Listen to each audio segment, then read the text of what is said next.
as a kid, I had a lot of different healthcare experiences. I grew up with many different doctors, with many different staff through my healthcare teams. And my answer initially was always, I just want to be a pediatrician. And that was the easy answer. I was like, hey, I got it. This is what I'm going to be working towards. That's great. I have a path and I have goals and I have ambitions. There we go. Let's work towards it.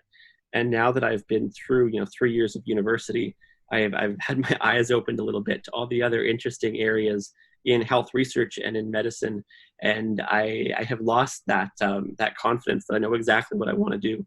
I think I've developed an appreciation for a lot of different areas. Looking forward, I think I'll have to kind of take it as I go, and stay open-minded and keep trying to experience all these things as they come up, because I don't think the answer to that is going to be so easy. And I don't know if I have a perfect answer to that right now.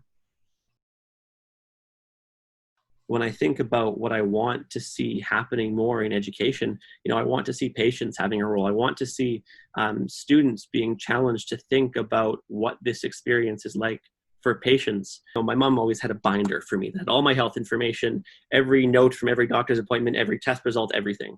And what if you just kind of gave this to a nursing student, a medical student, speech language pathology student, and you told them, here, you have to understand each and every one of these things, and you have to now be able to advocate for this patient in front of a doctor. And you have limited time. You're at the beginning of your educational experience, so you don't know what half these words mean. You just need to be able to take this and run with it. And to see them being able to work through that and appreciate, what we as patients and our families have to go through, I think would be really interesting. And I would hope would impress upon them some of the challenges we face.